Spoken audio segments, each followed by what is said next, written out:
Shalom. Kembali lagi bersama dengan kami dalam Obsesi Hati. Obrolan seputar suami istri yang sehat dan rohani.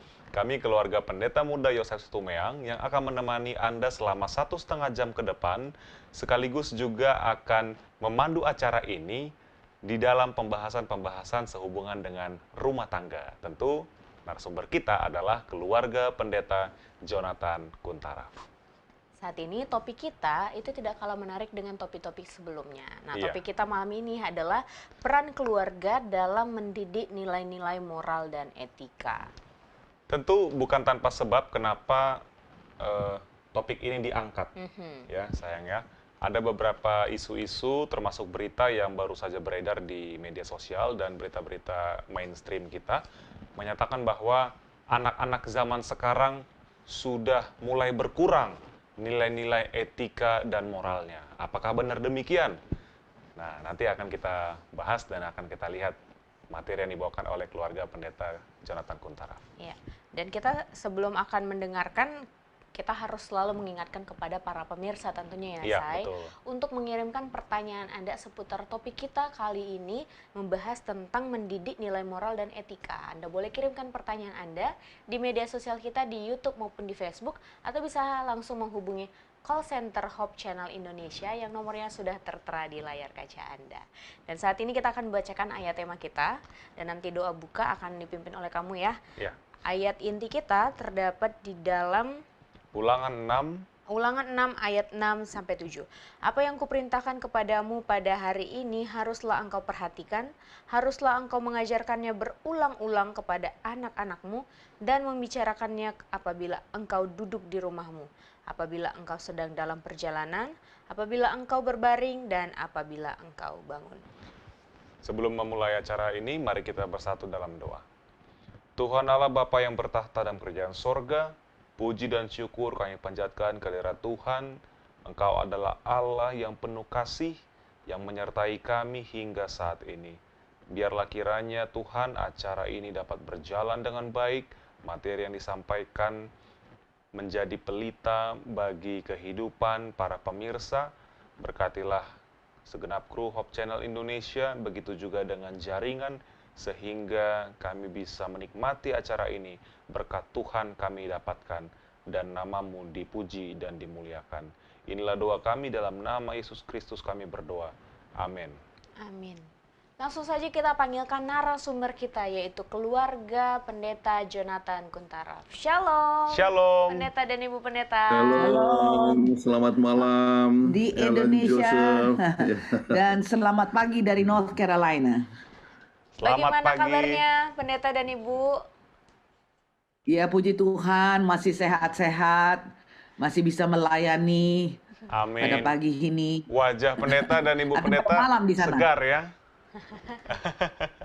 Ya, puji Tuhan, masih segar. Masih segar. Masih Terima dengan kasih baju kepada couple-nya. Tuhan. Betul.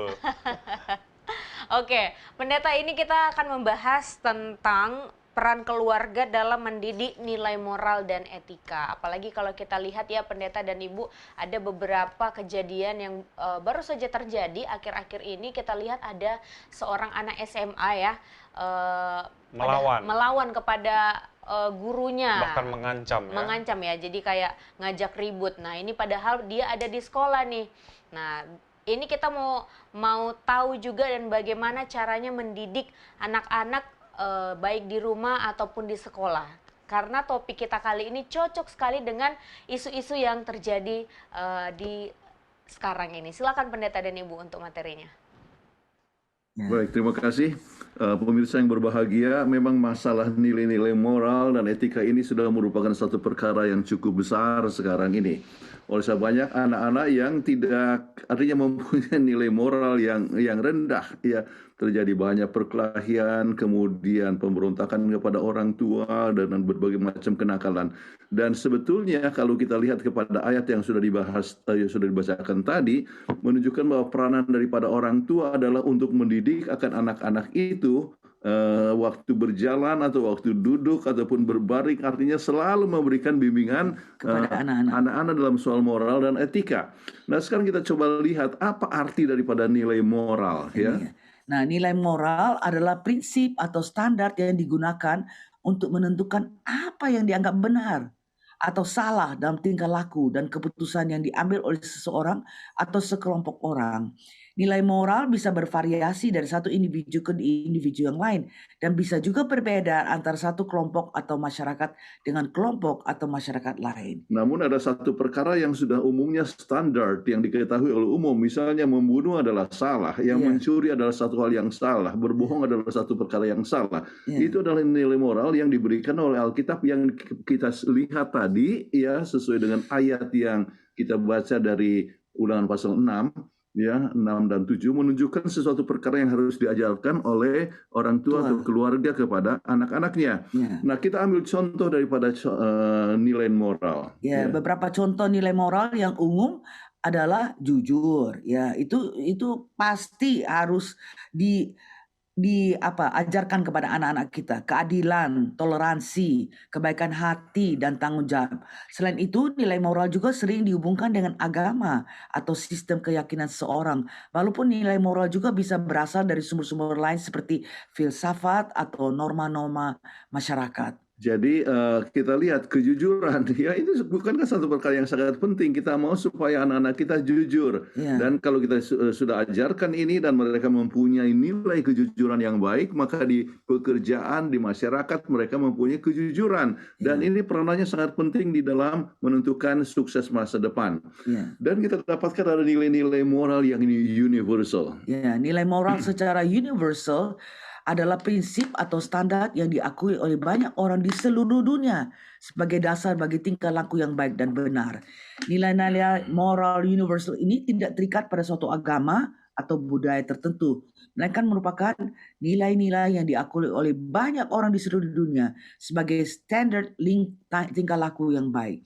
Nilai-nilai moral ini membantu seorang memahami bagaimana cara hidup yang baik dan bertanggung jawab sesuai dengan norma-norma yang berlaku di masyarakat. Misalnya menolong orang, artinya menolong orang yang miskin. Ya, itu kan baik. Ya, itu adalah satu hal yang diakui seluruh dunia. Kemudian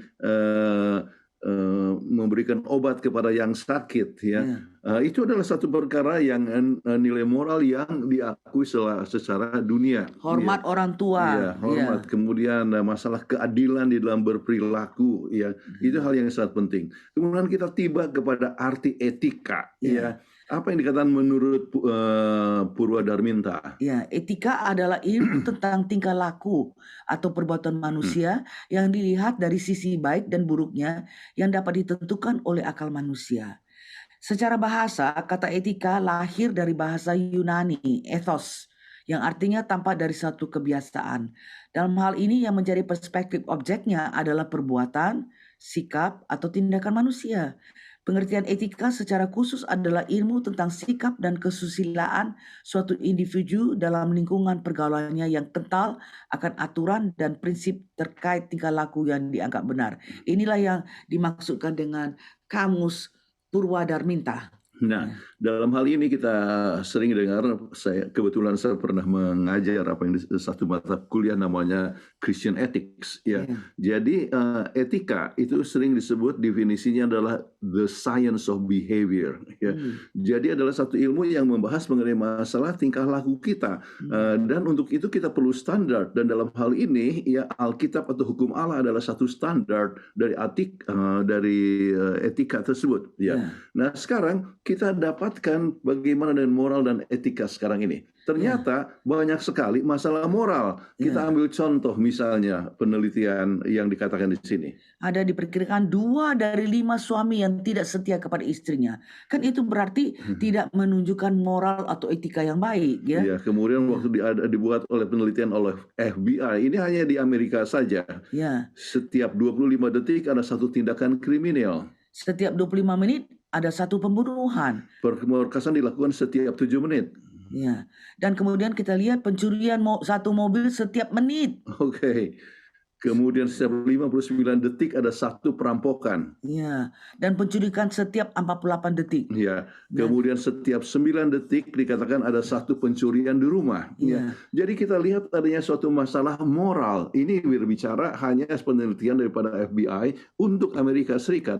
Tetapi kita dapatkan ya berbagai macam masalah-masalah moral yang terjadi di Indonesia sehingga kita dapatkan bagaimana seseorang melakukan suatu korupsi sehingga ditangkap dan sebagainya. Masalah korupsi adalah masalah moral. ya, Ya. Baik, sebab mengambil bahagian dari orang yang bukan miliknya. ya, Itulah sebabnya kita sebagai orang Kristen kita harus ingat bahwa kita harus menjadi terang. Ya. terang. Sebagaimana dikatakan dalam Matius 5 ayat 16, demikianlah hendaknya terangmu bercahaya depan orang, supaya mereka melihat perbuatanmu yang baik dan memuliakan Bapamu yang di sorga. Dan kita hanya bisa menunjukkan cahaya terang bila mana kita mempunyai Yesus dalam hati kita. Jadi kalau kita bersekutu dengan sumber Tuhan. terang, maka kita akan memiliki akan terang tersebut. Ya. Jadi etika dan moral yang baik itu adalah bersumber daripada Tuhan sendiri dan harus direfleksikan di dalam rumah tangga, diturunkan kepada anak dan cucu, ya, sehingga mereka dapat berkembang dan menjadi orang yang bermoral atau mempunyai nilai moral dan etika yang baik. Makanya peran agama dalam keluarga sangat penting untuk pendidikan nilai moral dan etika. Nah, dalam hal ini kita coba lihat ayat yang biasa kita sebut dalam Mazmur 127 ayat yang pertama. Jikalau bukan Tuhan yang membangun rumah, sia-sialah usaha orang yang membangunnya. Nah, kita coba lihat pengaruh positif dari agama dalam keluarga, membuat rumah tangga lebih harmonis, lebih kecil kemungkinan untuk bercerai, Memberikan dukungan emosi dan rohani kepada suami atau istri ataupun anak-anak, mempunyai ikatan keluarga yang lebih kuat. kemudian meletakkan nilai-nilai moral yang solid. Jadi Ya. masalah kejujuran, kesetiaan, kasih sayang, kesiapan untuk menolong akan orang lain, ya, mempunyai keadilan dalam bersikap dan sebagainya. Itu adalah pengaruh positif dari keluarga, ya, pengaruh agama di dalam keluarga. Itulah sebabnya penting sekali adanya agama di dalam keluarga, ya. Ya. Dan ini apa yang dikatakan oleh Lisa Peirce dan William Actions, Ya, ini ditulis dalam American Sociological Review yang dikatakan bahwa orang tua yang mengikuti kebaktian gereja akan mempunyai hubungan yang lebih baik dengan anak-anaknya, lebih berwibawa, lebih hangat, lebih aktif dalam menjadi orang tua yang lebih baik. Jadi kita bisa lihat di sini bagaimana peranan pentingnya agama itu dalam moral dan etik daripada keluarga. Jadi kebaktian merupakan satu perkara yang sangat penting saat mendengarkan akan firman Tuhan. Jadi dengan lebih banyak keterlibatan dalam anak-anak dalam kegiatan keagamaan, maka akan lebih banyak persetujuan dari anak-anak dengan orang tua mengenai kualitas hubungan itu. Dan lebih sama nilai-nilai hidup dan mempunyai hubungan yang lebih akrab. Ya. Ini sesuai dengan apa yang tertulis dalam American Sociological Review. Ya. Jadi kalau begitu, peranan keagamaan itu penting sekali untuk ditanamkan di dalam diri anak-anak kita. Ya. Kemudian di dalam Journal of Marriage and Family, ya, yang dituliskan oleh W. Bradford Wilcox, Religion, Convention, and Paternal Involvement. Jadi orang tua yang mengikuti kebaktian akan lebih terlibat dalam pendidikan anak-anaknya, memberikan moral dan etika yang baik. Nilai-nilai itu ditanamkan kepada anak-anak oleh sebab mereka beragama, dan nilai agama itulah yang mengajak mereka untuk mempunyai nilai-nilai moral yang tinggi, etika yang tinggi, yang dapat diakui oleh masyarakat. Ya. Oke. Dan apa yang terjadi dengan penelitian tahun 1999? Lebih banyak mengikuti kegiatan keagamaan bersama dengan dalam 18 tahun pertama umur anak-anaknya, first 18 years, ya. Jangan sudah besar, ya, jangan sudah tua, tapi umur 18 tahun pertama, maka akan lebih harmonis hubungan orang tua dan anak, dan lebih sama nilai-nilai dan pilihan kehidupan antara orang tua dan anak. Jadi hubungan lebih harmonis. Sekarang ini kan banyak sekali masalah orang tua dengan anak-anak, ya. Jadi kalau mereka itu tidak menghargai orang tua, mereka juga tidak akan menghargai guru seperti yang disebutkan Kan, tadi, ya. iya, Ataupun juga di masyarakat dia merasa bahwa diri itu sudah lebih lebih benar, pintar. lebih pintar daripada orang tua. Ya, Tetapi dengan adanya agama di dalam keluarga, maka mereka dapat menghargai orang tua, lebih hormat kepada orang yang tua. lebih tua. Ya, Dan di samping itu mempunyai nilai-nilai kejujuran dan kebaikan hati di dalam kehidupannya, ya. ya. Nah, ada sebuah Pew research Research. daripada Pew Research Center Report tahun 2016. Mereka yang rohani akan lebih sering mengadakan kumpulan dengan keluarga besar, sedikitnya sebulan sekali, dan merasa puas dengan hubungan keluarganya. Jadi tidak isolated, tidak hidup tersendiri, tapi mereka hidup dengan keluarga besar, opa, oma, tante, dan om dan sebagainya. Mereka juga mempunyai hubungan yang berkualitas dengan bapak dan ibunya. Jadi hubungan yang berkualitas artinya adanya komunikasi yang baik, menyatakan kasih sayang yang baik, dan suka dengar-dengeran. Ya. Ini adalah hal yang sangat penting sekali di dalam keluarga. Nah, apa yang terjadi dengan berbagai macam KDRT? Ya.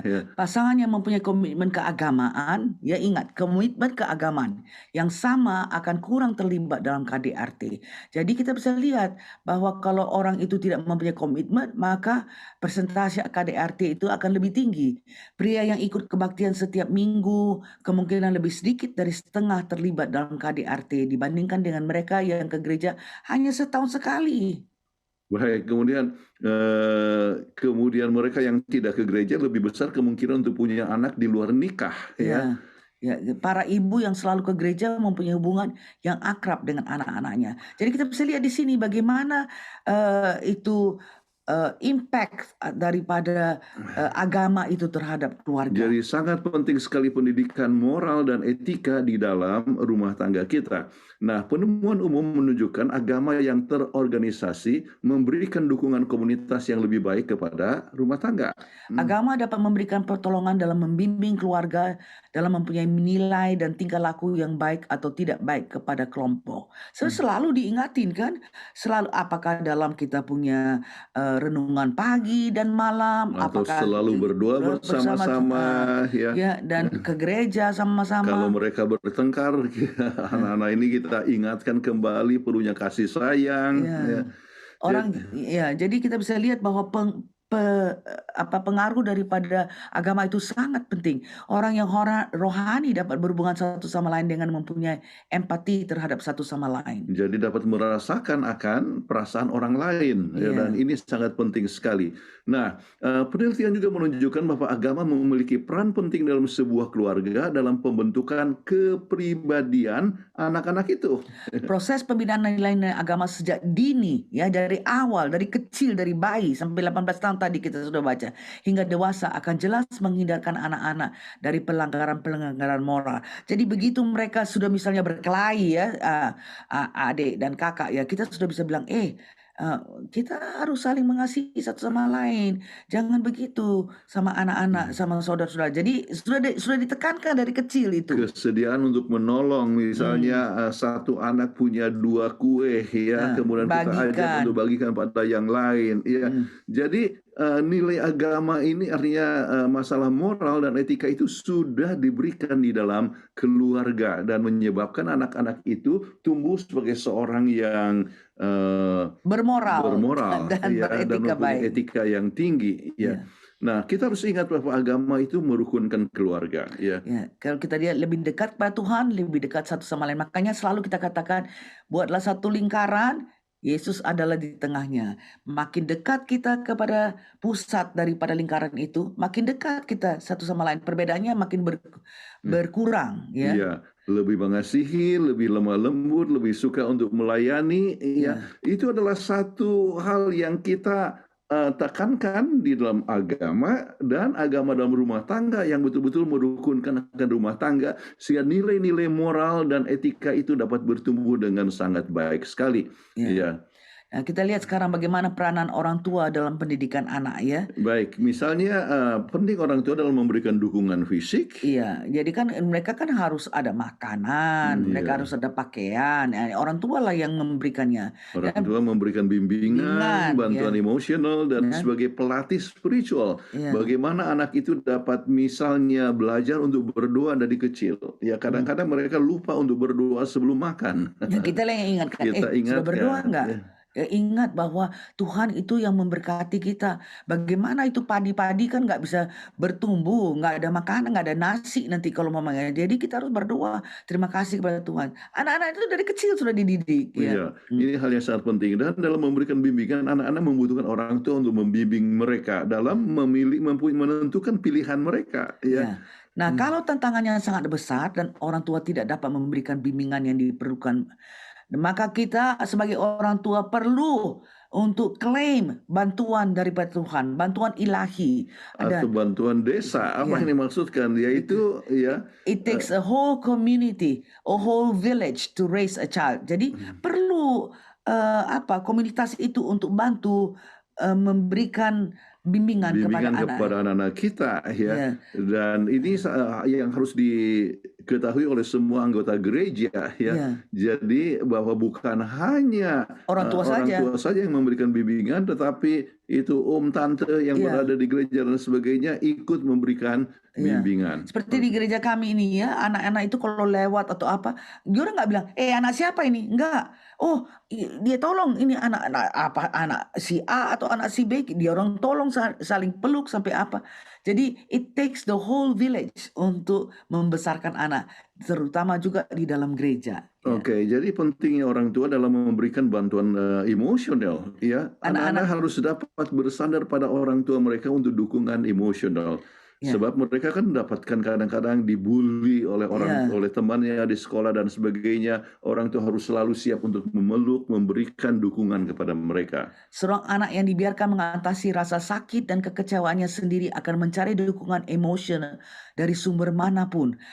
Ingat, kalau nggak dapat orang tua yang merangkul anak-anak dalam menghadapi kekecewaan di sekolah atau dimanapun ya, maka ingat ada predator yang tunggu untuk merayu seorang anak yang kesepian dan tidak dicintai. Inilah yang menyebabkan sering anak-anak itu diculik ya. Dan ada banyak sekali masalah-masalah yang terjadi. Dan jangan pernah lupa bahwa orang tua adalah sebagai pelatih emosional. Apa yang dikatakan di dalam Amsal 22 ayat yang ke-6? Emosional dan spiritual. Di dalam Amsal 22 ayat 6 dikatakan, didiklah orang muda menurut jalan yang patut baginya. Dan ketika mereka sudah tua, mereka tidak akan berpaling darinya. Jadi peranan orang tua sebagai pelatih spiritual itu sangat-sangat penting. Jadi ibadah pagi dan sore adalah satu seni yang sangat penting sekali untuk yang harus dihidupkan kembali dalam setiap keluarga. Ya. Terus kemudian kita lihat pentingnya orang tua sebagai pelatih spiritual juga ya. Dan pelatihan insidental dan pengajaran Alkitab harus dilakukan oleh orang tua di rumah tangga kita masing-masing.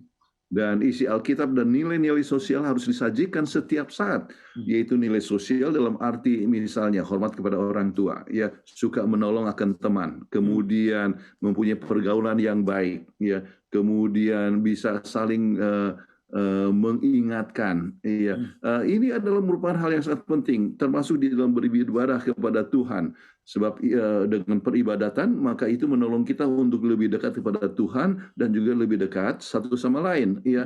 Jadi saling mendukung satu sama lain itu satu perkara yang sangat penting. Dan anak-anak harus belajar bahwa datang ke gereja adalah merupakan satu sukacita untuk mereka. Kemudian kita lihat bagaimana pentingnya orang tua dalam memberikan sebagai pelatih spiritual. Sebagaimana telah dikatakan sudah dibacakan tadi tentang ajarkan anak ya kapan saja, waktu jalan, waktu duduk, waktu berbaring, artinya memberikan teladan yang baik. Ya. Nah ini sudah pernah kita juga sampaikan di satu survei yang dilakukan di North American Division oleh Dr. Gary Hopkins, di mana dia memberikan questionnaires kepada 13.368 students. Jadi ini bukan suatu survei yang kecil. Nah students ini memasuki 94-year academies. Jadi 94 akademi yang 4 tahun ya yang dihadiri anak. Jadi semua diberikan kuesioner ini dan Tingkatan SMA di SMA Indonesia. ya Indonesia, dan diberikan supaya mengetahui apakah ada orang tua yang memakai drugs ya. Ternyata ada 25,7% meminum alkohol, ada 10,7% merokok, ada yang 4,5% ambil take marijuana. Jadi dan di sini dia lihat bahwa bila mana hanya ada satu orang tua ya, apakah itu ibu, apakah itu bapak ya, at least one of these three substance, satu saja dari alkohol atau tembakau marijuana, maka kemungkinan anak-anaknya itu untuk memakai obat-obatan ini akan jauh lebih tinggi. Ya, jadi sebagaimana orang tua memberikan teladan yang buruk dan Nah. kita bisa lihat akan hasil penelitian ini. Nah, Anda lihat di dalam ini hasil daripada Dr. Gary Hopkins punya penelitian bahwa bila mana orang tua ya, Anda lihat di dalam kolom ini, no drinking alcohol. Jadi dia tidak minum alkohol atau tidak menghisap rokok ya, bukan closet smoker ya, atau marijuana atau kokain dan sebagainya. Itu kemungkinan anak untuk mengambil substance itu hanya 41,6% di bawahnya. Tapi kalau bila mana orang tua itu justru diam-diam ya merokok ya, kalau nggak dilihat dia closet smoker atau meminum alkohol, itu tengok 71,7%, 47,3%, 27,1%, sehingga secara total overall ya, kalau orang tua memberikan contoh yang jelek, maka dia 76,4% mau juga merokok. Jadi ini pun termasuk masalah moral. Ya.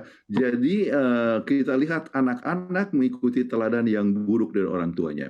Jadi pengaruh besar dalam kehidupan anak-anak yaitu banyak tergantung kepada keturunan, lingkungan, pelatihan, pengaruh dari Tuhan ataupun pilihan pribadi. Nah, kita coba lihat beberapa kutipan yang sangat penting mengenai masalah ini dari Adventist Home halaman 172. Salah satu pengaruh utama dalam kehidupan anak, kondisi fisik dan mental orang tua diabadikan pada keturunan mereka.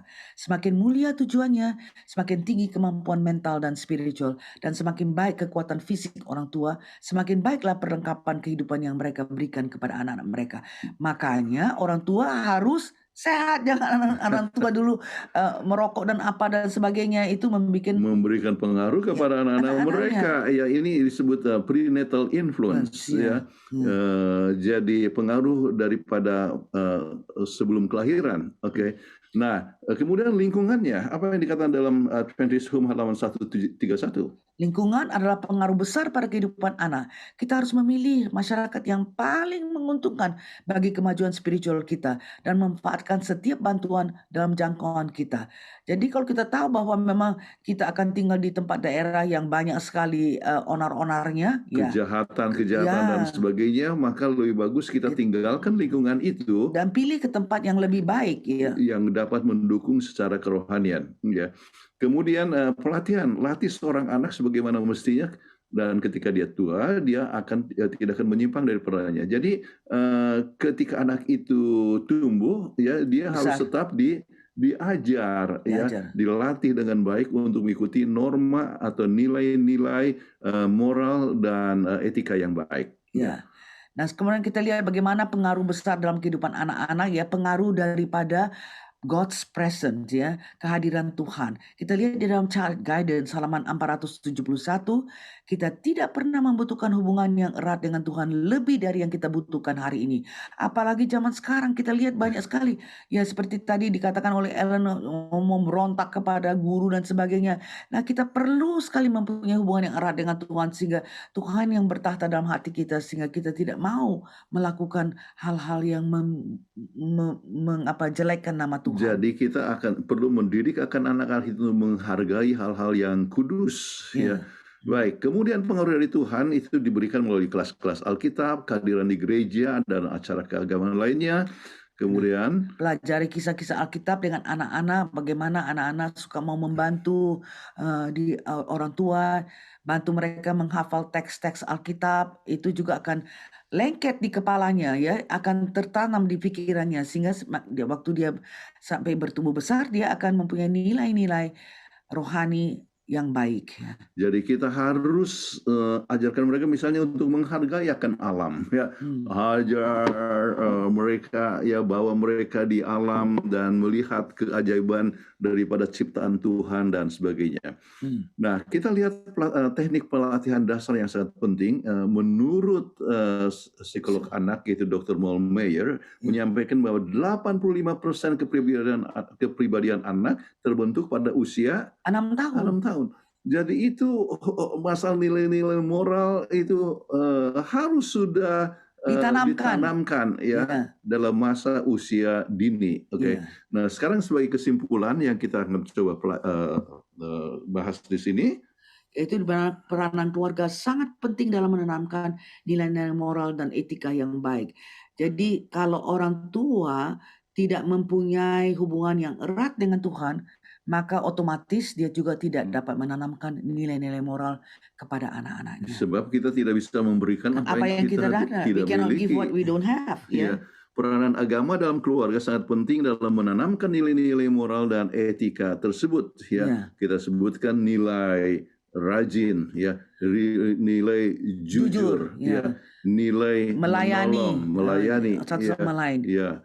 Itu adalah hal yang sangat penting sekali. Jadi kita bisa lihat kan tadi kita sudah lihat juga dari bagaimana hasil penelitian. Kalau kita dari orang tua dari bangun, tidur dan apa tidak menjalankan prinsip Alkitab, tidak memberikan contoh, anak-anak juga tidak akan belajar sebab children learn by modeling. Jadi kalau kita sendiri orang tua tidak dekat kepada Tuhan, bagaimana kita mengharapkan anak-anak untuk mempunyai nilai rohani yang baik? Ya? Orang tua harus mengajarkan dan memberikan teladan dalam moralitas dan etika yang baik. Ini sangat penting. Oke. Bila anak-anak telah mendapatkan pelajaran dan teladan dalam nilai-nilai moralitas dan etika yang baik, maka mereka akan menghidupkannya di masyarakat luas. Ya. Di tempat pekerjaan mereka sudah tahu bahwa mereka harus jujur. Ya. Kemudian di masyarakat mereka tahu bahwa mereka perlu untuk menolong ya kegiatan masyarakat dan sebagainya. Dan ya perlu untuk juga belajar untuk menghormati, apakah itu menghormati guru, menghormati om-om dan tante-tante, orang yang tua dan sebagainya. Itu diajarkan di dalam hormatilah orang tua. Dan kalau menjadi pemimpin mempunyai sifat yang adil, ya, memikirkan kepentingan orang lain daripada memikirkan diri sendiri atau memikirkan kekuasaan diri sendiri. Ya. Dan karena kejujurannya itu maka sampai dimanapun dia tidak mau korupsi. Ya. Jadi itu semua dibawa, nilai-nilai etika itu semua dibawa dalam pekerjaan mereka. Oke, itulah pembahasan kita, ya. Silakan kembali kepada moderator. Terima kasih Pendeta Kuntaraf dan juga Ibu Pendeta, materinya komplit, ya, memberikan kepada kita prinsip-prinsip dasar, khususnya prinsip-prinsip Alkitabiah Kristen yang memberikan pelajaran ya kepada orang tua secara khusus supaya bisa menjadi teladan. Itu adalah kalimat yang paling penting untuk kita, pemirsa sekalian di rumah, bisa mengikuti dari apa yang disampaikan tadi.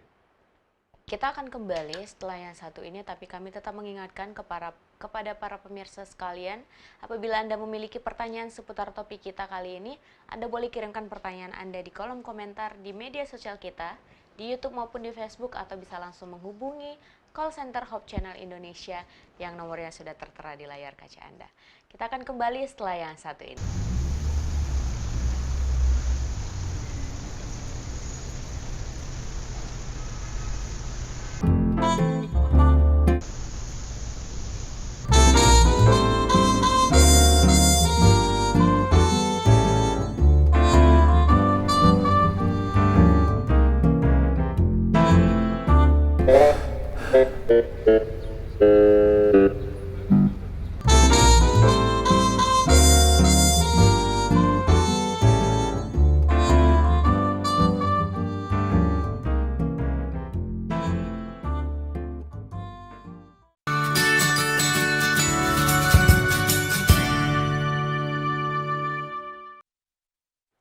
Kita kembali lagi dalam program Obsesi Hati. Di segmen kali ini kita menghadirkan ada tamu.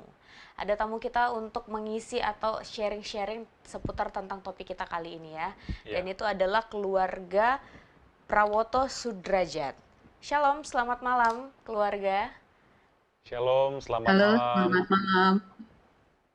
Boleh? Halo, Mem, Sir, Pastor. Halo, selamat malam di Selamat Indonesia. jumpa. Oke, mungkin belum kelihatan ya di layar Ya, kaca. previewnya belum kelihatan. Boleh perkenalan diri Ibu dengan Ibu siapa? Dan tinggalnya di mana? Baik, nama saya Andri Sudrajat Prawoto. Saya saat ini melayani bersama dengan suami saya di wilayah Kalimantan Barat, tepatnya di Kota Ngabang. Dan saya memiliki 3 putra-putri, anak saya yang pertama Nesha, kedua Aglito, dan ketiga adalah Joshua. Itu saja ya. Iya, Oke, Ibu Andri. Nah, kita kan tadi sudah membahas nih ya, Ibu, seputar tentang peran keluarga dalam mendidik moral dan etika. Nah, kita kan mau sharing-sharing nih. Dan juga kalau mungkin Ibu punya pertanyaan mengenai tentang topik kita, boleh nanti langsung ditanyakan agar pendeta dan Ibu bisa memberikan masukan. Nah, untuk pertanyaan pertama, menurut Ibu, seberapa penting peran keluarga dalam mengajarkan nilai-nilai moral dan etika kepada anak-anak? Bagi saya sebagai seorang ibu tentu sangat penting. Tadi saya sudah mendengarkan pembahasan dari Pastor Kuntaraf bersama dengan Mem, dan memang betul sangat amat sangat penting. Kalau kita mengingat akan Samuel diajarkan oleh ibunya tentang moral dan etika. Makanya ketika dia masih sangat muda, ketika dia mendengar suara dari Tuhan sendiri, walaupun dia sangkakan itu adalah Imam Eli, baru 1 kali dia langsung lari dan mendapati Imam Eli. Kedua kali, ketiga kali. Jadi etika inilah yang menjadi gambaran dari firman Tuhan yang boleh menjadi pedoman bagi saya bahwa peranan ibu dan keluarga sangat penting dalam pembentukan karakter anak-anak. Baik, terima kasih Ibu Andri. Pertanyaan berikutnya kami tanyakan langsung. Bagaimana keluarga bisa mengatasi perbedaan nilai-nilai moral dan etika yang mungkin ada antar generasi yang lebih tua dan generasi yang lebih muda? Jadi, apakah ada tips and trick atau saran-saran ya, pendapat dari keluarga Ibu mengenai hal ini? Bagaimana mengatasinya? Perbedaan etika moral dari yang lebih tua dengan yang lebih muda tentu beda zaman. Nah, silakan Ibu. Jadi memang beda sekali ya. Dulu saat saya masih kecil, apa itu kata orang tua, kata mama saya harus turut gitu ya. Kalau tidak, nanti ada konsekuensinya. Tapi kalau anak-anak sekarang, anak-anak saya, mereka lebih diajak harus berdiskusi. Karena mereka akan bertanya, kenapa saya dimarahin? Kenapa ini tidak boleh? Terutama anak saya yang masih kecil, yang umur 10 tahun. Oh, itu kalau saya misalkan mintakan sesuatu untuk dia tidak lakukan, maka dia akan bertanya sampai detail kenapa dia tidak boleh lakukan. Jadi beda banget sama waktu saya umur 10 tahun, kalau mama saya bilang, Andri tidak boleh keluar rumah. Cukup saya tidak boleh keluar rumah, karena saya tahu pasti saya nanti akan dimarahi. Tetapi anak-anak sekarang, segala sesuatunya harus lewat diskusi. Mungkin itu yang membedakan generasi sekarang dengan generasi yang dulu. Kalau dulu tidak perlu diskusi, tapi kalau sekarang mesti ada reason. Karena mungkin pengaruh-pengaruh dari gadget, pengaruh sosial media, pengaruh teman-teman, itu bisa jadi menjadikan mereka lebih kritis dibandingkan zaman saya dulu. Bu Andri, kebetulan pendeta dan Ibu pendeta adalah yang sudah melalui beberapa generasi ya, bukan hanya generasi Y, generasi Z, milenial, alpha, tetapi sudah banyak sekali. Apakah betul demikian pendeta dan Ibu pendeta? Apakah ada mengalami kesulitan berinteraksi dengan cucu dan anak-anak yang lebih muda? Bagaimana pendeta dan Ibu? Memang benar apa yang dikatakan oleh Ibu Andri ya. Jadi sekarang anak-anak itu perlu reason, ya, alasan, ya. kalau seandainya dilarang ini kenapa? Kenapa? Why? Ya, dan itu adalah hal yang sangat baik. Jadi mereka dapat menurut oleh sebab mereka Mengerti. mengetahui dan mengerti akan alasannya. Kita harus tahu ada seorang yang bernama Colbert yang berbicara tentang moral development, ya, pengembangan moral. Ya, pengembangan moral yang pertama, anak itu menurut sebab dia takut. Ya. Kemudian yang berikut, anak itu akan menurut oleh sebab dia akan dapat hadiah. Ya. Kemudian anak itu menurut oleh sebab dia mau dapatkan pujian. Kemudian yang berikut makin besar, ya anak itu menurut oleh sebab dia akan diterima oleh lingkungan. Ya. Kemudian akhirnya tiba kepada moralitas yang paling tinggi adalah bapak anak itu menurut oleh sebab memang dia harusnya menurut. Secara prinsip itu sudah dalam penurutan. Nah, kadang-kadang ya di dalam berhadapan dengan anak-anak juga, ya kadang-kadang kita masih menggunakan hal yang demikian, ya. Jadi misalnya dulu anak itu kalau misalnya tidak menurut dia dihukum, ya. Malah dipukul lagi dia dipukul. itu. Tetapi itu sekarang di dalam suasana sekarang kita hindarkan pukulan, ya. Apalagi kalau di Amerika, kalau kita pukul anak itu bisa masuk penjara, ya. Abuse, ya. Tetapi bagaimana caranya? Yaitu tetap adanya suatu hukuman, tetapi berkurangnya dia punya time out, privilege, yaitu menggunakan time out. Ya, misalnya anak itu disuruh duduk atau tinggal sendiri di kamar mungkin hanya 3 menit saja, tetapi itu merupakan suatu hukuman untuk dia. Ya. Jadi ini mengenai masalah moral development. Jadi memang perbedaan generasi berbeda dengan caranya. Ya. Nah sekarang yang kita harapkan bahwa sementara anak itu masih kecil, mereka bisa merasakan kalau mereka itu mereka dapatkan pelukan, ya pujian, ya itu sangat penting sekali, ya sampai akhirnya mereka tiba kepada satu saat di mana memang mereka itu harus menurut, misalnya berbuat kebaikan, oleh sebab memang sudah seharusnya lah tabiat yang baik itu demikian. Atau menurutnya seperti kami punya cucu lah ya, kami kasih tahu, oh ini nggak bagus kalau makan yang banyak manis-manis ya. Terus satu kali kami pergi ke ke supermarket, dia bilang, oh oma, oh itu enak sekali itu oma kue-kuenya itu sudah. Jadi kami tanya sama dia, iya memang kelihatan enak sekali, tapi apakah itu sehat? Enggak sehat. Jadi dia sendiri tahu. Jadi biarpun dia di luar orang tuanya, dia tahu untuk mengambil keputusan bahwa ini adalah makanan yang tidak sehat. Jadi makanya kita tidak salah Ibu Andre katakan bahwa kalau anak yang umur 10 tahun Ibu Andre itu tanya kenapa? Nah kita harus ajarkan kepada mereka kenapa, supaya biarpun jauh di luar pandangan orang tua, dia masih tetap menurut di belakang orang tua. Oke, sekarang kita kembali lagi nih ke tamu kita, guest kita, Ibu Andre. Nah ini pertanyaannya, setelah kita sudah sharing-sharing tadi, apakah ada tantangan utama bagi ibu ya, apalagi ibu-ibu yang paling sering berinteraksi ya dengan anak-anak. Apa tantangan utama yang ibu alami ketika mendidik 3 orang anak untuk mendidik mereka, apalagi sesuai dengan topik kita tentang menanamkan nilai-nilai moral dan etika? Tantangan terbesar adalah saat ini ketika media sosial semakin luar biasa ya.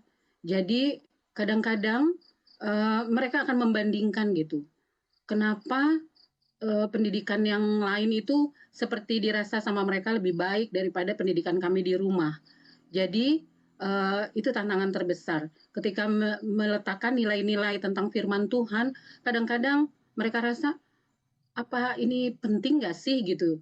Dan kadang-kadang mereka, kalau dari misalnya kami renungan pagi, renungan malam, kadang-kadang ya kami menghadapi anak-anak yang agak segan untuk hadir di pagi hari dan di malam hari ketika kami akan renungan. Jadi biasanya hal semacam itu langsung saya bilang, oke, sekarang bagianmu lah untuk mengambil memimpin di acara renungan itu. Jadi disitulah mulai nanti mereka akan menceritakan keberatan-keberatan mereka begitu. Dan kami sebagai orang tua mendengarkan apa yang menjadi keberatan-keberatan mereka. Setelah itu baru kami diskusikan. Ya, itu sih tantangan terbesar ketika media sosial dan pergaulan anak-anak saat ini sudah semakin lebih terbuka dibandingkan ketika zaman saya dulu ya. Jadi itulah tantangan terbesar yang kami rasakan sebagai orang tua. Baik, terima kasih Bu Andri. Memang tantangan-tantangan ini tidak terlepas juga ya dari semua orang tua, khususnya di zaman sekarang ini rata-rata tantangannya adalah teknologi. Jadi anak-anak itu kadang lebih canggih menggunakan teknologi. Nah, kalau orang tua tidak bisa mengimbangi, kita jadi lepas kontrol ya, kita jadi tidak bisa mengikuti informasi yang sudah mereka dapatkan dari dunia luar. Namun tentu kita tidak akan menyerah ya dengan perubahan-perubahan yang terjadi. Baik, Ibu Andri, apabila ada pertanyaan yang mau ditanyakan kepada pendeta dan Ibu Pendeta Kuntaraf, kami persilahkan. Iya, Mem, dan Pastor. Saya ini punya putri, umurnya sekarang sudah nanti Januari 18 tahun. Dan tahun depan, ini adalah memasuki semester terakhir di SMA, di kelas 12. Dan dia pasti akan meninggalkan kami, pergi ke luar kota, karena di tempat kami tidak ada universitas atau apa. Jadi biasanya akan pergi ke Jawa ya, keluar pulau lah begitu. Jadi sebagai seorang ibu, saya jadinya agak sedikit insecure dengan itu. Jadi kadang-kadang saya mengalami stres sendiri dan saya mulai recok sama dia gitu, merecoki gitu. Kak begini, Kak begitu. Dan saya mulai melihat putri saya ini kurang nyaman gitu karena saya selalu ingatkan lagi, oh nanti kamu akan ini, hati-hati dengan pergaulan seperti ini. Dan saya udah mulai cerewet. Bagaimana caranya supaya sebagai seorang ibu saya bisa menjaga dia walaupun jauh begitu, apa nilai-nilai yang harus saya tanamkan terhadap putri saya ini, karena sejak dia ya tidak pernah berpisah kami, baru nanti tahun depan inilah kami akan berpisah begitu. Ya, ini adalah satu perkara yang sangat umum dan kami juga alami ya pada saat anak-anak harus pergi ke asrama, apalagi kami tugas di General Conference ya. Jadi waktu SMA anak-anak itu sudah masuk di asrama ya. Namun ada beberapa hal yang sangat penting ialah bahwa kalau kita sudah menanamkan nilai-nilai yang baik dalam rumah tangga, anak-anak itu akan mempunyai suatu pilihan, sudah tahu untuk menentukan pilihannya yang baik. Itu faktor yang pertama. Ya. Kemudian faktor yang kedua, komunikasi adalah sangat penting sekali. Ya. Yaitu tapi komunikasi itu bukan coba dalam bentuk memberikan nasihat. Ya. Anak-anak sering artinya remaja tidak suka langsung dikasih nasihat, tetapi diminta pendapatnya. Ya, tetapi dalam bentuk pertanyaan, ya, dalam pertanyaan, ya, bagaimana dengan keadaan sekolah hari ini, ya, bagaimana dengan kebaktiannya, ya, misalnya. Jadi komunikasi tetap harus ada, kemudian terbuka, ya. Jadi tetap communicate, apakah melalui email atau WhatsApp ataupun juga di dalam telepon, ya. Komunikasi dengan orang tua itu tetap harus ada, ya. Jadi ingat bahwa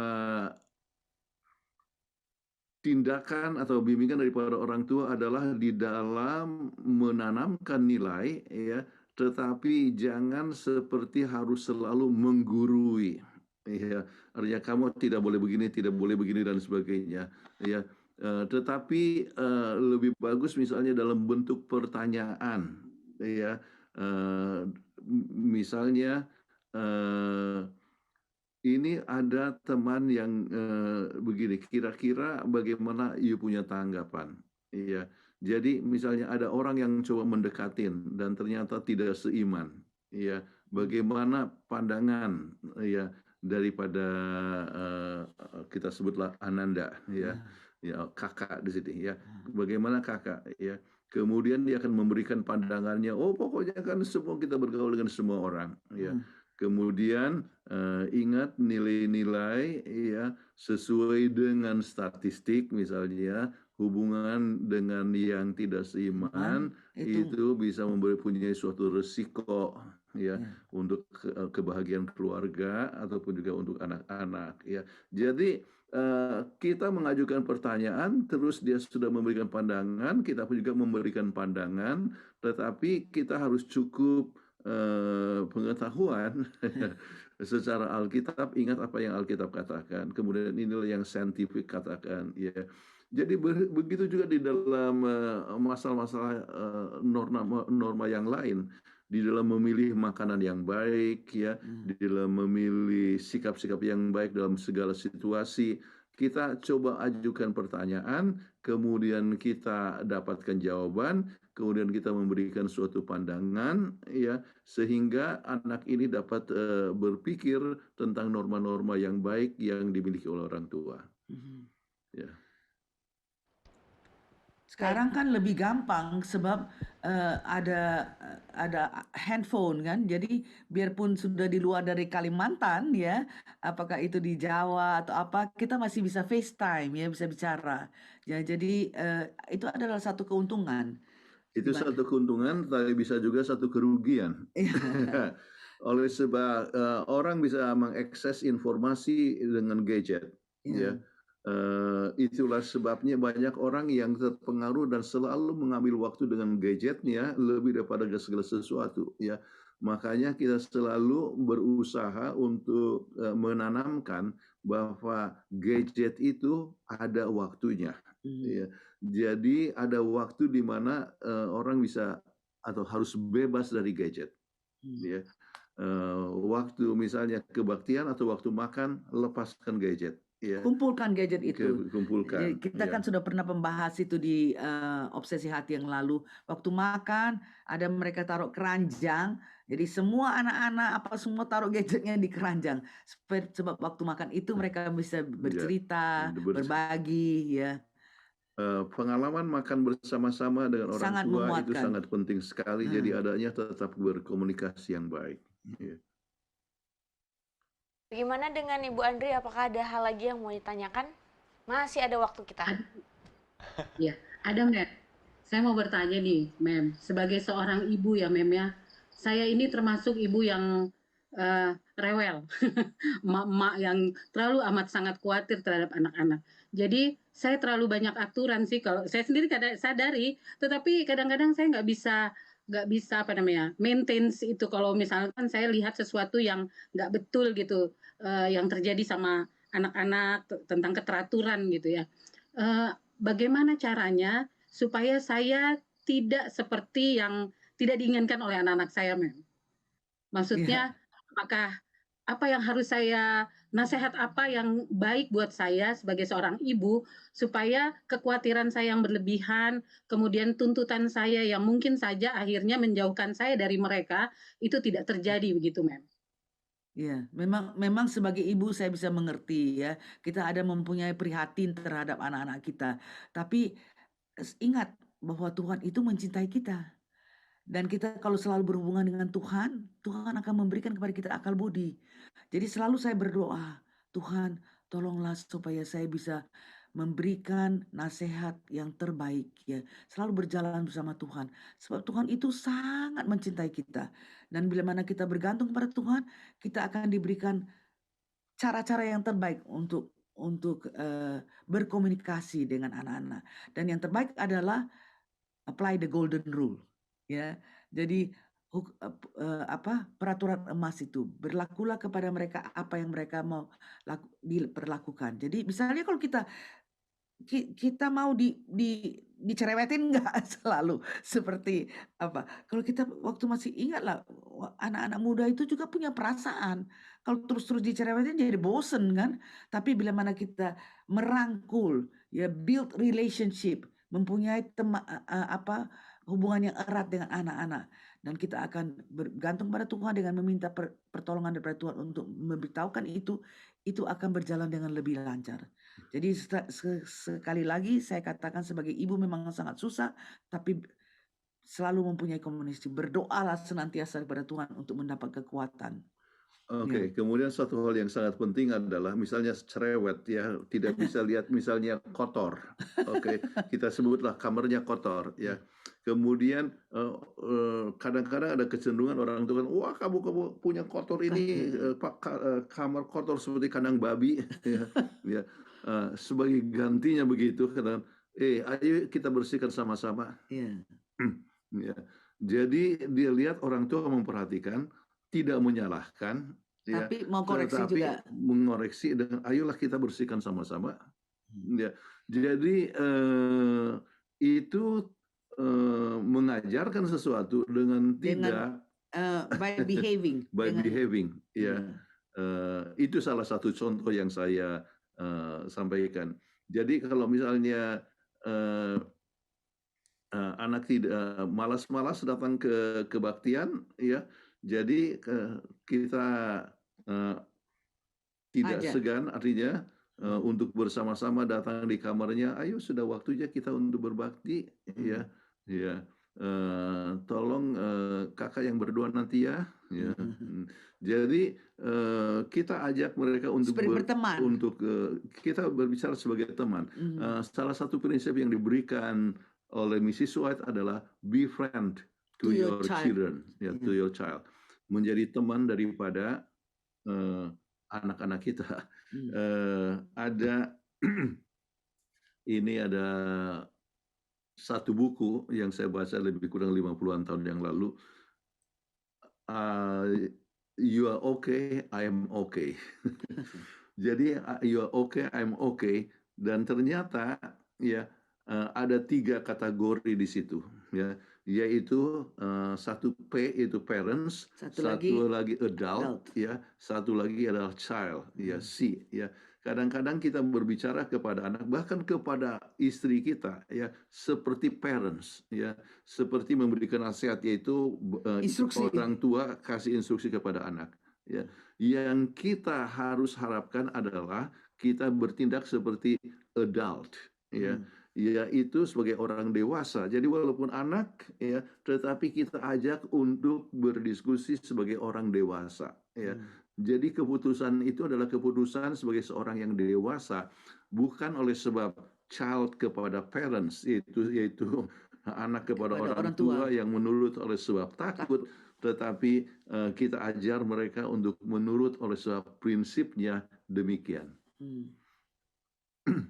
Baik, terima kasih banyak Pendeta dan Ibu. Apakah pertanyaan dari Ibu Andri sudah terjawab? Terima kasih, puji Tuhan. Amin. Baik. Amin. Karena waktu kita untuk section 2 sudah berakhir, kami berharap Ibu Andri terpuaskan ya dengan jawaban, saran yang diberikan oleh Pendeta dan Ibu Pendeta. Tetap semangat. Tetap semangat dalam mendidik anak. Tentu kami Hope Channel Indonesia akan mendoakan keluarga Ibu Andri supaya sehat-sehat selalu dan anak-anaknya sukses. Oke Ibu Andri, kita akan ketemu lagi. Sampai jumpa di sesi-sesi selanjutnya. Terima kasih Ibu Andri. Terima kasih, salam kepada keluarga. Terima kasih. Terima kasih. Ya, sukses selalu. Baik, pemirsa sekalian, segmen kedua telah selesai dan saat ini kami tetap menghimbau kepada para pemirsa sekalian apabila memiliki pertanyaan seputar topik kita kali ini, Anda boleh kirimkan pertanyaan Anda di kolom komentar kita. Bisa di YouTube maupun di Facebook, bisa juga menghubungi call center Hope Channel Indonesia yang nomornya sudah tertera di layar kaca Anda. Dan saat ini kita akan kembali setelah yang satu ini. Duh, males banget nih hari ini. Oh iya, kan belum ngabarin Ayang.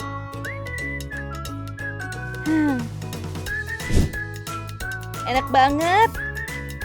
Lupa belum ngabarin Ayang. Berdoa dulu ah. Duh, udah telat banget nih. Aduh, lupa nih belum ngabarin Ayang. Berdoa dulu. Tunggu, mau ngabarin Ayang dulu ya.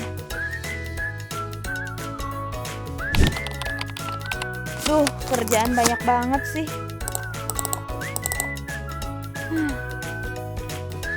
Oh iya, lupa ngabarin Ayang.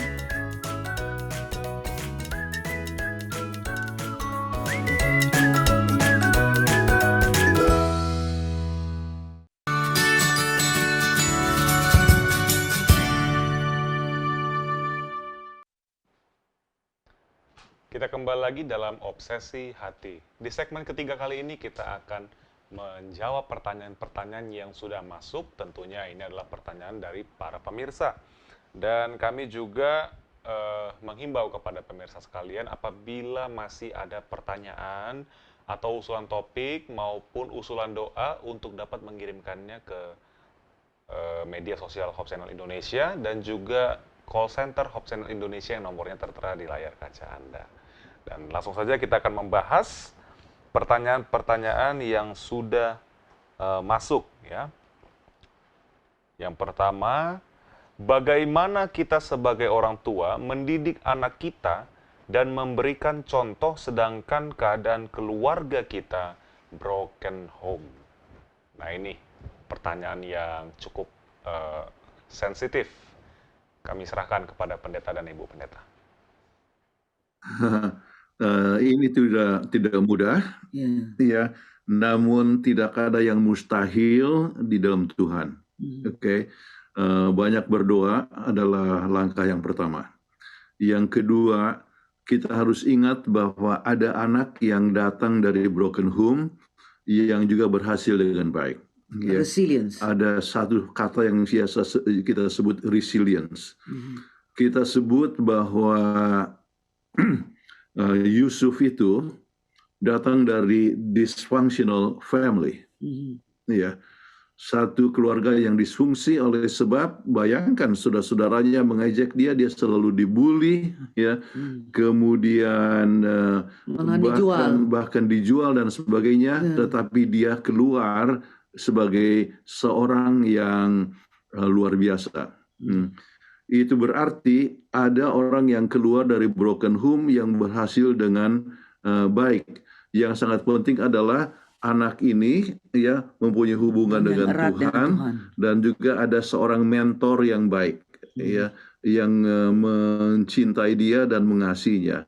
Dan dalam hal ini salah satu daripada orang tua ya harus dalam hal ini Yakub ya dekat dengan Yusuf. Oke. Nah, ini Kathleen kita pernah bahas tentang pembahasan penelitian dari 90.000 orang-orang yang anak-anak muda tentang kebiasaan hidup dan sebagainya, dan kesimpulannya adalah dua, bagaimana supaya dapat berhasil, yaitu dekat kepada Tuhan, mempunyai hubungan yang erat dengan Tuhan dan mempunyai hubungan yang erat satu sama lain. Jadi adalah paling sedikit ada satu orang aja ya yang dekat dengan dia yang menjadi mentor yang baik ya. Apakah itu omnya, apakah kakeknya atau apa, itu mempunyai kekuatan dalam memberikan kepada anak ini untuk mempunyai etika yang baik. Etika yang baik dan kemungkinan untuk melakukan risky behavior yang berkurang. Itu kan kurang. Misalnya premarital sex, artinya masalah moral etika yang buruk itu sangat kecil kalau dia mempunyai dua perkara tersebut. Ya. Nah, saya ambil beberapa contoh. Ben Carson, dia datang dari keluarga yang broken home. Bukan hanya broken home, dia dibesarkan di Detroit, di tempat kumuh, di tempat yang kumuh dan lingkungannya yang banyak sekali anak-anak nakal yang terlibat di dalam drugs, ya, apa namanya itu narkoba, ya dan sebagainya, lingkungannya, ya. Namun oleh sebab ibunya begitu strict sama dia dan ibunya mengenalkan kebenaran Advent dan mendidik anak itu sedemikian rupa sehingga ia bertumbuh dengan baik dan menjadi seorang yang sangat kuat ya. Jadi neurosurgeon yang paling terkenal di dunia, dan sebenarnya menjadi menteri daripada pemerintahan dari Donald Trump. Kemudian dia juga seorang yang selalu khotbah bersaksi ya di gerejanya, dan istrinya pun selalu main musik, dan kami punya keponakan ya, main violin dan mereka anyway. Jadi kita bisa lihat seorang yang luar biasa oleh sebab ya apa yang disebut resilience. Jadi broken home bukan berarti anak itu akan rusak gagal dan rusak. Salah satu contoh lagi adalah Barry Black, ya. Dia adalah chaplain daripada Kongres Amerika Serikat sekarang ini. Dia dibesarkan di Kumuh juga, daerah Kumuh di Baltimore, ya, tidak berapa jadi rumah kami tempoh hari. Oke. Kemudian dia juga adalah seorang yang broken home sebab orang tuanya, bapaknya tinggalkan dia, tinggalkan keluarga dan tidak pernah kembali, ya, waktu dia masih kecil. Dan apa yang terjadi, ya?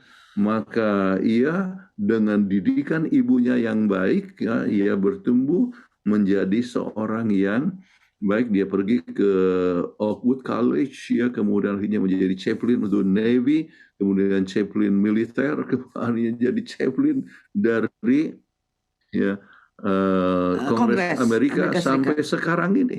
Ya. Jadi kalau misalnya ada pelantikan presiden, muncul dia yang atur itu. Ya, sering dia yang menjadi pembicara atau yang mendoakan. Ya. Jadi itu adalah contohnya. Jadi jangan putus asa. Broken home tidak selamanya menyebabkan anak itu gagal. Tetapi ingat dua perkara itu. Vertical relationship itu artinya hubungan yang erat dengan Tuhan, dan kemudian hubungan yang erat dengan satu sama lain. Horizontal relationship. Khususnya ada satu orang mentor yang dekat dan mengasihi dia. Makanya kita sebagai gereja, kita bagus untuk dekat kepada anak-anak muda kita. Jadi biarpun orang itu datang dari broken home, tetapi kalau ada om atau tante yang mempunyai perhatian terhadap anak itu bisa menjadi anak yang baik. Ingatlah itu.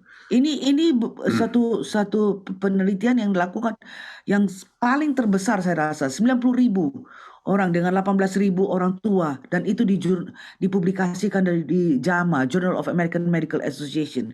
Jadi bukan penelitian yang kecil, tetapi penelitian yang besar, dan semua menyatakan, dan tidak peduli apakah backgroundnya, apakah mereka itu dari Afrika atau dari mana, dari Asia, dari mana, itu semua menunjukkan dua prinsip yang sama. Hubungan yang erat dengan Tuhan, hubungan yang erat dengan satu sama lain, kalau hanya ada satu orang saja yang memberikan perhatian kepada anak itu. Baik, terima kasih untuk responnya Pendeta dan Ibu Pendeta. Jadi yang bertanya semoga ini menguatkan ya. Iya, betul. Broken home bukan berarti broken future. Iya, jadi harus ada satu orang yang seperti Ibu Pendeta tadi sudah tekankan. Baik, ini ada pertanyaan menarik juga ini Pendeta dan Ibu. Dan ini juga menjadi salah satu ini menjadi pertanyaan terakhir kita mengingat waktu kita sudah hampir habis. Apakah mengungkit-ungkit pengorbanan kita sebagai orang tua kepada anak kita dibenarkan secara agama dan psikologi? Maksudnya adalah agar anak mau menyadari akan usaha orang tuanya sehingga anak kita tidak menyia-nyiakan kesempatan dan waktunya. Bagaimana menurut Pendeta dan Mem? Jadi contohnya kalau misalnya orang tua kita sering bilang, jangan sering menghambur-hamburkan uang itu susah dicari, bapak dulu, papa dulu, mama dulu, nah begitu contohnya, kira-kira seperti itu Pendeta. Bagaimana tanggapannya Pendeta dan Ibu Pendeta? Ya, kemudian oleh sebab sering mengikut-ngikut, kemudian anak itu merasa seperti broken record, apa namanya itu? Piring hitam yang sudah terus-terusan itu, ya. Dan anak-anak sering tidak suka itu untuk diingatkan. Oke. Bagaimana caranya daripada untuk mengikut-ngikut, ya, kita tunjukkan saja bahwa kita mengasihi mereka, ya. Tunjukkanlah bahwa kita memberikan perhatian, kemudian kita bisa memberikan contoh, ya, tetapi dengan tidak menyalahkan, ya. Artinya bercerita pengalaman daripada pribadi, ya, tetapi jangan selalu diulang-ulangi, ya, sebab itu akan memberikan suatu pengaruh yang negatif kepada anak tersebut, ya. Jadi kita ajaklah bagaimana dengan kuasa Tuhan kita semua dapat berkembang, ya, di dalam kerohanian. Jadi ajak untuk berdoa, ya, kemudian hargai apa yang dia capai, ya. Salah satu kesalahan daripada orang tua, ada sebuah buku yang namanya Never Good Enough, ya. anak Apapun yang dibuat anak apa itu yang dibuat anak itu ada salahnya ya. Jadi selalu dikoreksi dan akibatnya anak itu jadi bosan. bosan kemudian tidak menghargai itu semua.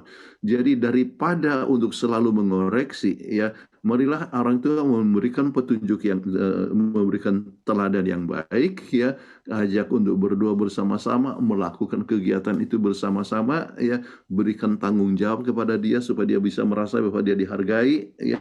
Jadi Dan berikan pujian kalau dan mereka berikan sudah pujian pada lakukan. saat ia melakukan suatu perkara yang baik ya. Jadi kita lihat sesuatu perkara yang lebih positif daripada lihat kepada negatifnya, yaitu salahnya ya. Tetapi kebaikannya yang kita harus tonjolkan. Oke, terima kasih Pendeta.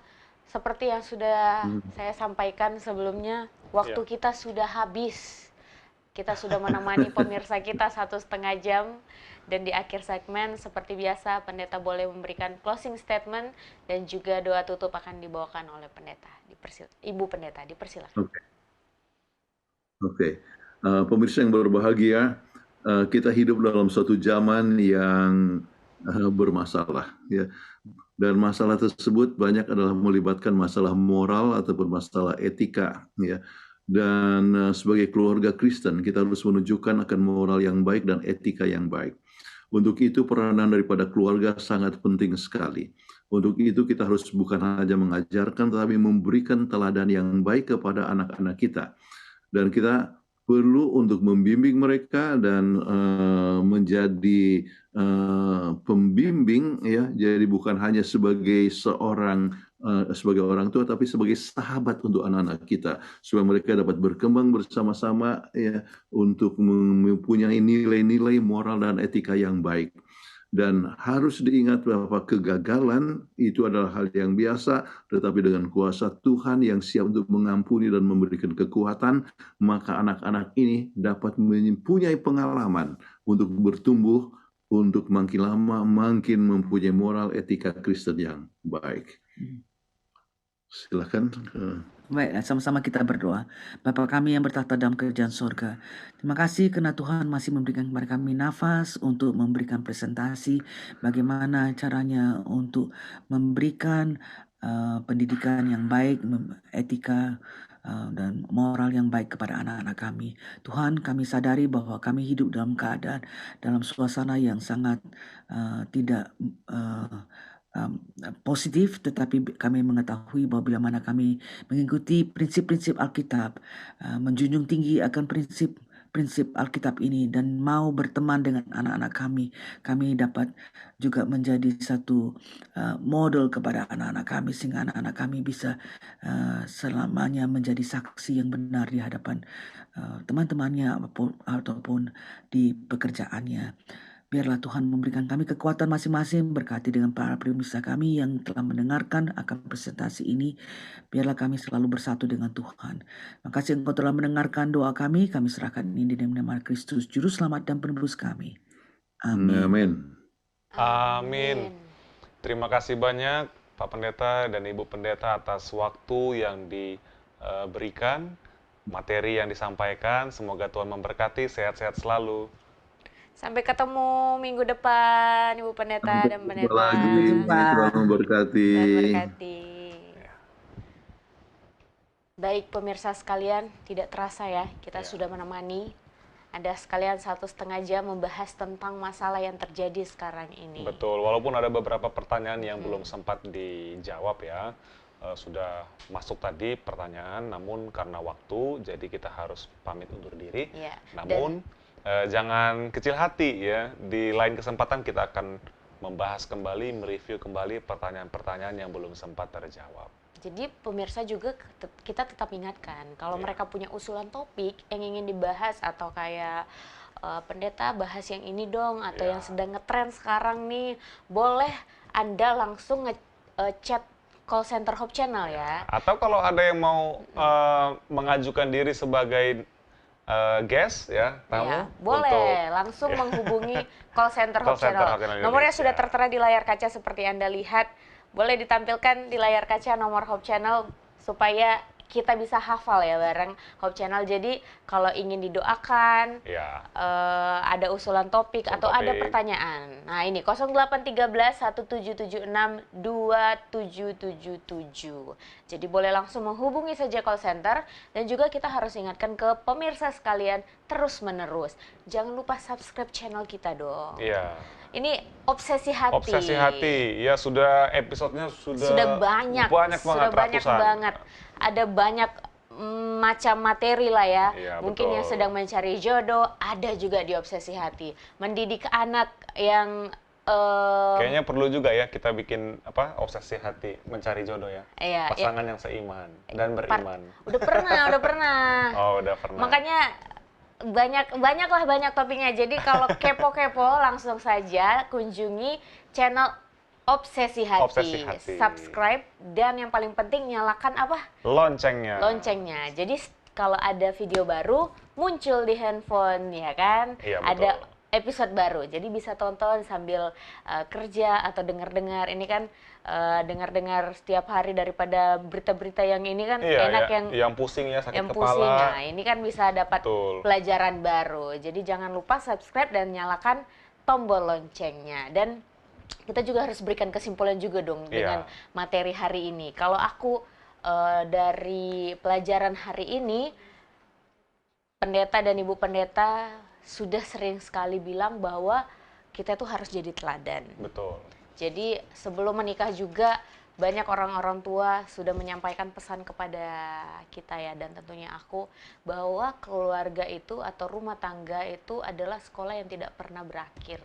Betul. Jadi akan terus belajar. Jadi bagaimana kita mendidik anak, kita harus menjadi teladan Ya. dulu supaya anak-anak bisa melihat kehidupan kita. Dan sehubungan dengan apa yang dikatakan Alkitab bahwa di akhir zaman ya banyak orang yang meninggalkan kebenaran, meninggalkan Tuhan. Bukan berarti kita sebagai orang Kristen harus patah semangat. Justru kita harus lebih beriman ya, lebih gencar mengajarkan dan memberikan teladan kepada generasi-generasi muda untuk pendidikan moral, etika yang sesuai dengan ajaran-ajaran Alkitab. Sama seperti tadi dibilang, salah satu pergumulannya memang media sosial sekarang Iya. lagi banyak bahaya ya. banyak Pendeta katakan kita hidup di zaman yang serba banyak masalah ya. Iya. Apalagi sekarang lagi ada banyak masalah. Nah, sehingga di media-media sosial itu perang komentar ya. Iya. Perang komentar. Kalau kacau. gitu, kayak benar tadi guys kita bilang, kalau zaman dulu kita kalau orang tua bilang kita manut-manut aja diam. Kalau sekarang semuanya serba ada diskusinya gitu kan anak-anak Iya, sekarang. betul. Jadi itu terlepas dari media sosial yang ada, jadi orang tua pun harus terus belajar setiap hari supaya bisa mendidik anak-anak kita Iya. tentunya bisa lebih dekat dengan Tuhan. Dan kami juga tidak lupa menginformasikan ya bahwa akan ada satu pesta rohani yaitu KKR, Kebaktian Kebangunan Rohani BWA, Bakti Wanita Advent, yang akan diadakan 13 hari lagi dengan tema Cinta Sejati. Nah, jadi bagi kamu semua yang merasa wanita Advent atau wanita Kristen ya, Ya, wanita semua Advent, wanita, semua ya, wanita semua ya. wanita, Umur mari berapa aja? ikuti Kebaktian Kebangunan Rohani Bakti Wanita Advent yang hanya di Hope Channel Indonesia ya. Tidak ada lagi televisi lain loh. Hanya Hope Channel Indonesia ya yang akan setia menemani Anda untuk memberikan berita-berita pengharapan yang tentunya akan mengubah hidup Anda. Ya, masuk ya. Jadi ini kan jarang nih kita ya ngomong-ngomong panjang lebar, karena biasa kita langsung closing kayak pengennya karena udah di rumah kita pengen bobo. Kali ini kita Betul. pengen lebih panjang ngobrol-ngobrol ke pemirsa. Karena ada beberapa informasi juga yang harus disampaikan. Iya, benar. Ya. Jadi Baiklah. pemirsa sekalian juga, selain subscribe Obsesi Hati, tentunya jangan lupa juga subscribe Hope Channel Indonesia. Bisa di YouTube, bisa di Instagram, banyak platform lainnya ya. Betul. Jadi ada banyak konten-konten kreatif yang sudah dibuat oleh kru Hope Channel Indonesia. Dan jangan lupa nyalakan tombol loncengnya, setiap ada info terbaru Anda akan lihat dan kunjungi. Oke, Baiklah. Udah selesai ya. Ini kita lagi latihan banyak-banyak ngomong di akhir-akhir ya pemirsa sekalian. Walaupun sepertinya kita bingung apa lagi ya habis ini. Karena memang ada banyak informasi yang harus kita sampaikan. Dan akhir kata kami berterima kasih banyak segenap kru Hope Channel Indonesia mengucapkan terima kasih atas kesetiaan pemirsa sekalian yang sudah hadir, menemani, menonton dan mendukung Hope Channel Indonesia. Dan tetap dukung, doakan supaya Hope Channel Indonesia menjadi televisi yang nomor 1 di dalam menyampaikan kebenaran Tuhan. Saya ada satu informasi lagi, Oh iya, apa itu? Satu informasi lagi, para pemirsa sekalian, jangan lupa saksikan lagu Ayah nih yang akan tayang pada hari Ayah di tanggal 12 November. Ini lagu ciptaan dari Hope Channel ya? Hope Channel, oh iya, nih. Jadi tidak terkena copyright. Iya. Bapak Ibu, kalau penasaran apa lagunya, silakan ditunggu. Ditunggu lagu tayangannya Ayah, ya. Tanggal 12 November. Lagu Ayah, ini khusus hari Ayah, jadi nanti bisa langsung dibikin kontennya pakai sound ini, terus ucapin selamat hari Ayah. Nah, betul. Ini ya udah habis ya ini. Sudah habis ya, kru ya. Habis ya informasinya, oke lah. Oke, baik. Kami pun sudah bingung juga mau ngomong apa lagi. Akhir kata, kami pamit undur diri, kami keluarga Yosef Surahman Sitomeang mengucapkan terima kasih, Tuhan memberkati. Tetap saksikan Hope Channel Indonesia, televisi yang mengubah hidup Anda.